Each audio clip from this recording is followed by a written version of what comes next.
Sorry about that. T-Mobile's calling, so of course it made me go off. So this video will have two, and so it will be day 3 part 1A, and then the next one will be day 3 part 1B. Okay, guys?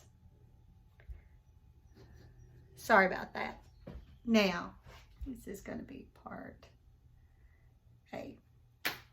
So your evidence is going to come from page 192 to the top of 203. All right, so here we go. Well, Jonas looked up puzzled. A plan for what? There's nothing. There's nothing we can do. It's always been this way. Before me, before you, before the ones who come before you. Back and back and back.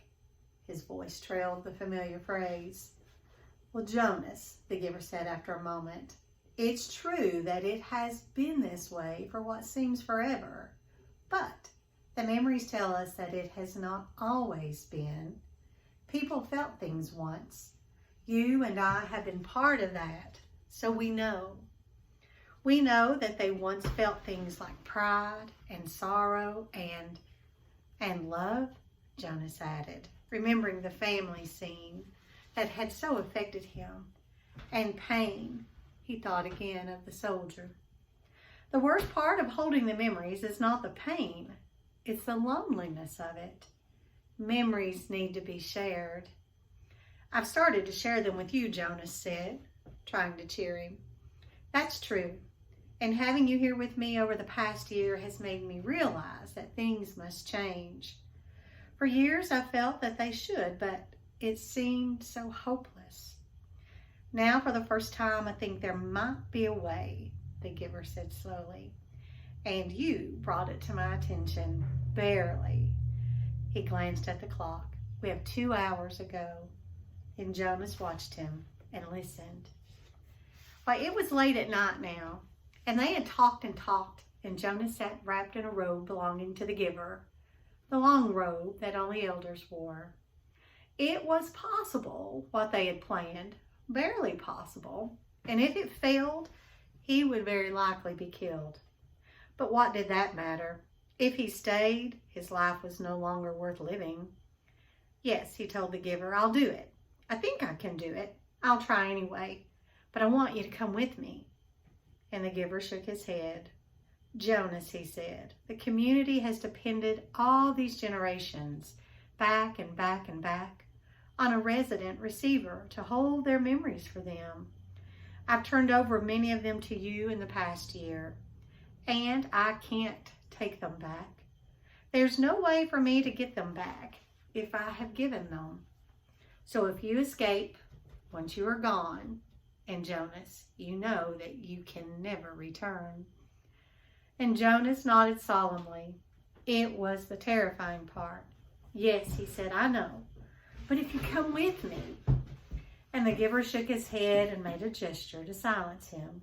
And he continued, if you get away, if you get beyond, if you get to elsewhere, it will mean that the community has to bear the burden themselves of the memories you had been holding for them.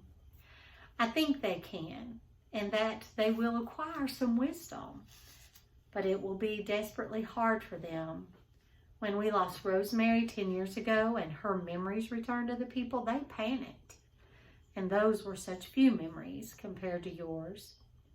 When your memories return, they'll need help. Remember how I helped you in the beginning with the receiving of memories was new to you? And Jonas nodded. It was scary at first, and it hurt a lot. Well, you needed me then, and now they will. It's no use. They'll find someone to take my place. They'll choose a new receiver. Well, there's no one ready for training, not right away. Oh, they'll speed up the selection, of course, but I can't think of another child who has the right qualities. Well, there's a little female with pale eyes, but she's only a 6. That's correct. I know the one you mean. Her name is Catherine, but she's too young. So they will be forced to bear those memories. I want you to come, giver, Jonas pleaded.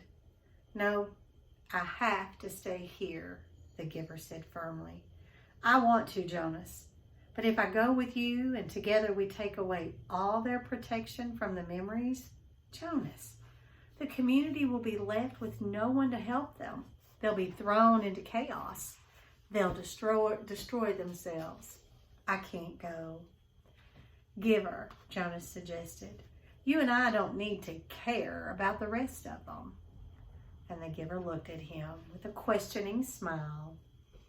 And Jonas hung his head. Of course they needed to care. It was the meaning of everything. And in any case, Jonas, the giver sighed, I wouldn't make it.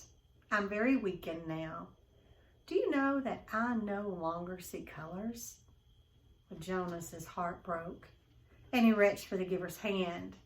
You have the colors, the giver told him, and you have the courage. I will help you to have the strength. A year ago, Jonas reminded him, when I had just become a 12, when I began to see the first color, you told me that the beginning had been different for you, but that I wouldn't understand. And the giver brightened. That's true. And do you know, Jonas, that with all your knowledge now, with all your memories, with all that you've learned, still you won't understand, because I've been a little selfish. I haven't given any of it to you. I wanted to keep it for myself to the last. Keep what? When I was just a boy, younger than you, it began to come to me. But it wasn't the seeing beyond for me. It was different. For me, it was hearing beyond. And Jonas frowned, trying to figure that out. What did you hear, he asked. Music, the giver said, smiling.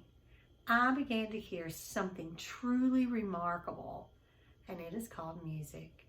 I'll give you some before I go. And Jonas shook his head emphatically. No, giver, he said. I want you to keep that, to have with you when I'm gone. Well, Jonas went home the next morning, cheerfully greeted his parents, and lied easily about what a busy, pleasant night he had had. His father smiled and lied easily too about his busy and pleasant day the day before. Throughout the school day, as he did his lessons, Jonas went over the plan in his head. It seemed startlingly simple. Jonas and the giver had gone over it and over it, late into the night hours. For the next 2 weeks, as the time for the December ceremony approached, the giver would transfer every memory of courage and strength that he could to Jonas. He would need those to help him find the elsewhere that they were both sure existed. They knew it would be very difficult. It would be a very difficult journey. Then in the middle of the night before the ceremony, Jonas would secretly leave his dwelling. This was probably the most dangerous part because it was a violation of a major rule for any citizen not to be on official business to leave a dwelling at night. Well, I'll leave at midnight, Jonas said. The food collectors will be finished picking up the evening meal remains by then, and the path maintenance crews don't start their work that early. So there won't be anyone to see me unless, of course, someone is out on emergency business. I don't know what you should do if you are seeing Jonas, the giver had said. I have memories, of course, of all kinds of escapes, people fleeing from terrible things throughout history, but every situation is individual. There is no memory of one like this. Well, I'll be careful, Jonas said. No one will see me. Well, as a receiver in training, you're held in very high respect already, so I think you wouldn't be questioned very forcibly. I'd just say I was on some important errand for the receiver. I'd say it was all your fault that I was out after hours, Jonas teased. They both laughed a little nervously. But Jonas was certain that he could slip away unseen from his house, carrying an extra set of clothing. Silently, he would take his bicycle to the riverbank and leave it there hidden in bushes, with the clothing folded beside it. Then he would make his way through the darkness on foot, silently to the annex. There's no nighttime attendant, the giver explained, and I'll leave the door unlocked. You simply slip into the room and I'll be waiting for you. His parents would discover when they woke that he was gone. They would also find a cheerful note from Jonas on his bed, telling them that he was going for an early morning ride along the river, that he would be back for the ceremony.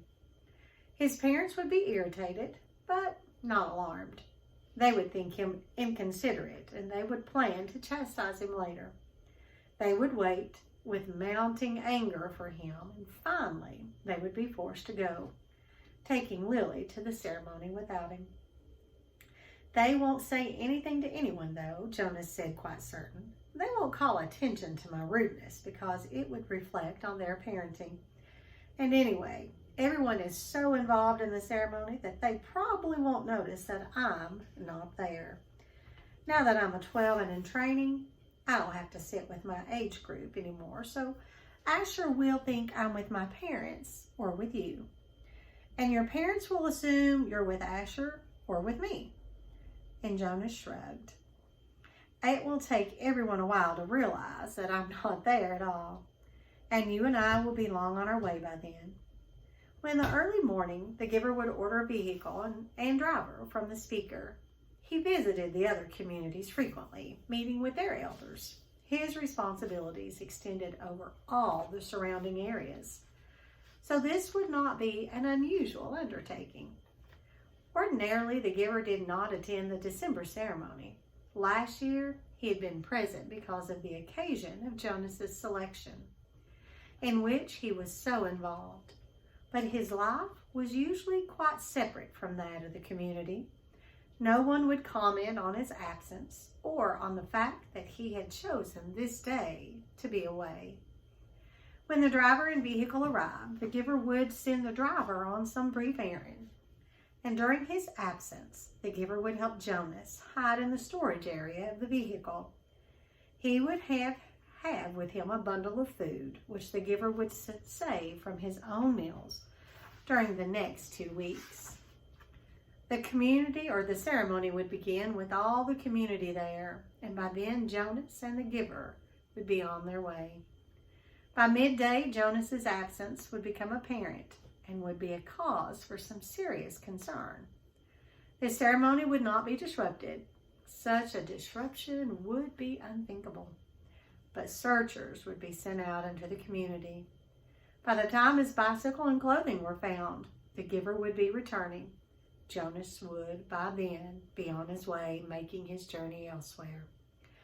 The giver on his return would find the community in a state of confusion and panic. Confronted by a situation which they had never faced before, and having no memories from which to find either solace or wisdom, they would not know what to do and would seek his advice. He would go to the auditorium where the people would be gathered still, and he would stride to the stage and command their attention.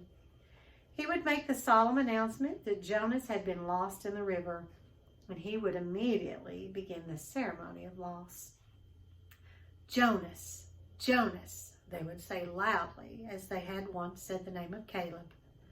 And the giver would lead the chant, and together they would let Jonas's presence in their lives fade as they said his name, in unison, more slowly and softer, until he was disappearing from them, until he was no more. Then an occasional murmur, and then, by the end of the long day, gone forever, not to be mentioned again. Their attention would turn to the overwhelming task of bearing the memories themselves, and the giver would help them.